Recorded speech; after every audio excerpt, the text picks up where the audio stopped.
everybody. I'm Mary Angela, the director of the Center on the Hill. Thanks for joining me. It is time for episode 8 of Tell Me Something Good.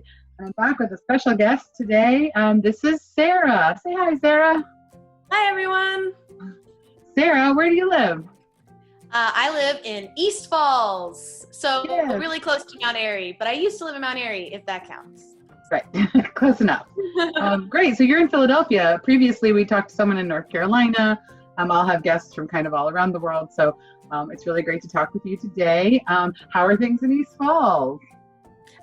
Pretty much the same as they are in all of Philadelphia. Everything is shut down, and you have to wear a mask if you want to go anywhere. So yeah, but everyone in my house is healthy, so. Excellent, excellent. All right. Well, I'm so glad you could join us today for Tell Me Something Good. As I mentioned, this is episode 8. And what I'm going to do is I'm going to continue to use this deck of cards that was given to me by Atria Senior Living. It's called Storywise. It is 144 thoughtful ways to bond with a fellow human. So they're divided up into categories like common experiences and categories like common interests.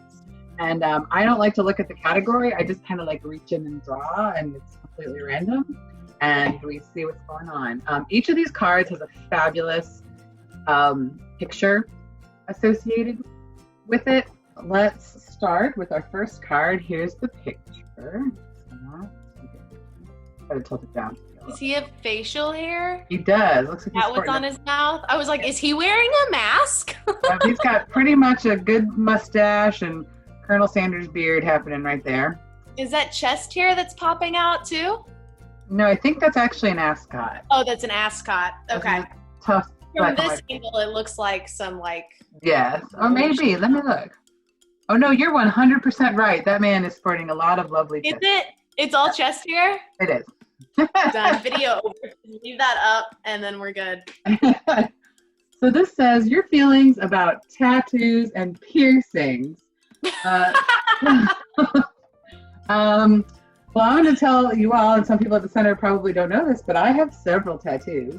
I usually don't wear them out at the center, so most people don't know, but I have 1, 2, 3, 4. I have 4 tattoos, 2 on this arm, 1 on this arm, and 1 on my ankle. They all have really special meaning to me, so I feel like my thought was always, if it was something that was super important to me, I would tattoo it on my body, since that's forever. But I like everything I have is very important and specific, and I also wanted to make sure I put it someplace that I could see, because I thought there's kind of no reason to put something permanently on my body if I'm like, I'm never gonna look at it with my own eyes, then I'm not doing it. So that's why they're on my arms and on my leg, because I'm like, I can see all these. Neat little story if you don't know. The one that I have on my arm, which is the one I will show you all, this one. It's a really big one. This one was designed by my husband, and it was my engagement ring. So he has one exactly like it. It's basically, I'm a Leo, that's my sign. He's a Sagittarius, that's his, the arrow. And they're both fire signs, so that's the sun. As far as piercings, I also have a piercing. I got my nose ring in 2007. And as far as how I feel about them, I mean, I honestly feel like if it's pretty and it's not uncomfortable for you, then I think it's great. I know a lot of people who have a lot of piercings, and I just keep thinking that must be really uncomfortable, but if it's not bothering them, then it doesn't bother me. How do you feel about tattoos and piercings, Sarah? I mean, the same way. It's your body. It's not my place to judge what someone else wants to do with their body, and I definitely have always had the same mindset where if I'm going to get a tattoo, it's going to be something that's important to me, just because that's for me personally, and if it's going to permanently be on my body, I want to make sure it's something that I like forever.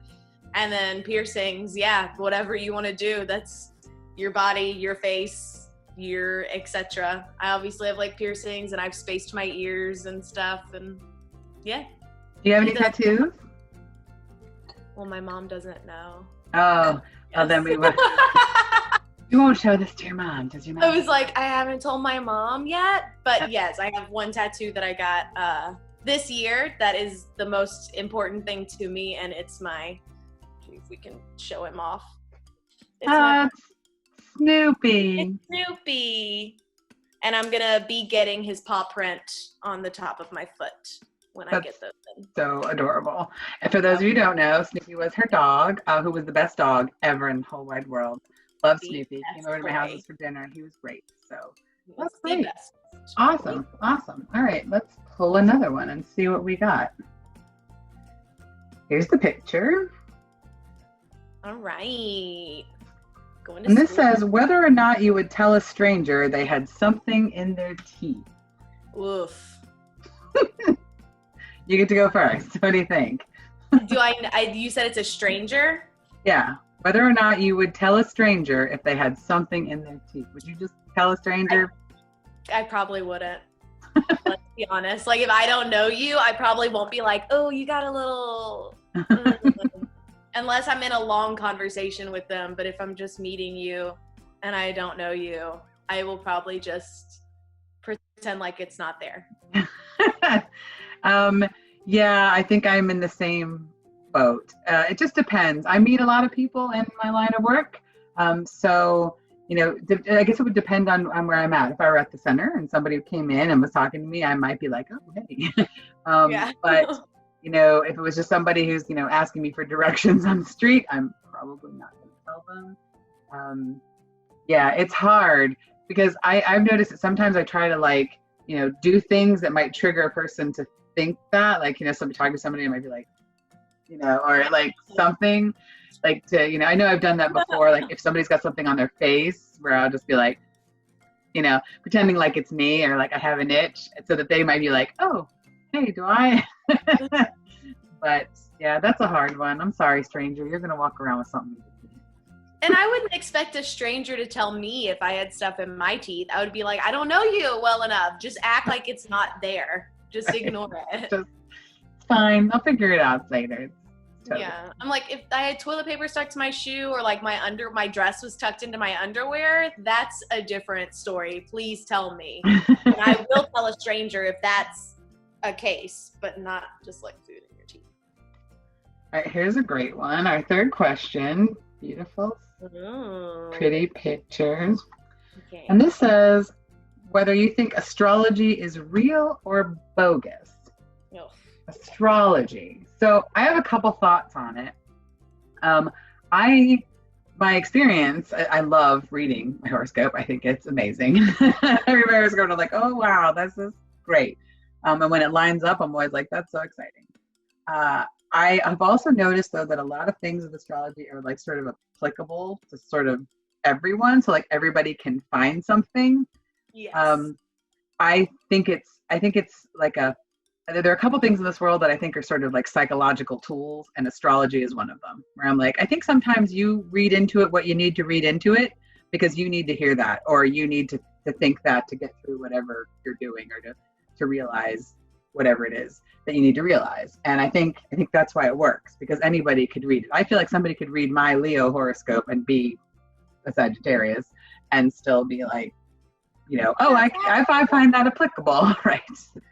But it is a really interesting science experiment because, when you read a description of a Leo, which I am, it's me. It's like born to be a manager, born to be a leader, outgoing, dramatic, like all these things.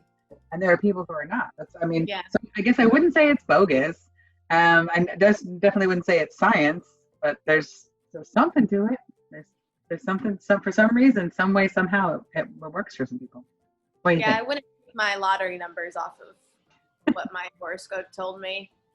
But like you said, I was like, if I read something about my sign, because I'm a Cancer, I'm like, oh yeah, that's totally, I have all the feelings, and very dramatic and creative. But overall, I'll like read the daily horoscope and be like, this is incredibly general. Yeah. You say I'm going to have a lot of luck with money today, but my life says that that's a lie. So I don't really buy as much into it. Understandably so. Great. Well, those were our three Tell Me Something Goods for today. Sarah, thanks so much for joining us. We really appreciate it. It was nice to see you. Please, you at home, share your thoughts on these with us. I'll read them again so that you can recap real quick. Our first one was your feelings about piercings and tattoos. I'm very interested to hear some of those. whether or not you would tell a stranger they had something in their teeth, and whether astrology is real or bogus. So share your thoughts with me at msavedra@chestnuthillprez.org. That's MSAAVEDRA@chestnuthillprez.org. Or you can put them in the comments if you're feeling like you want to do that. And thanks again for watching. Tune in next time for another special guest and some more Tell Me Something Good. Have a good day, everybody.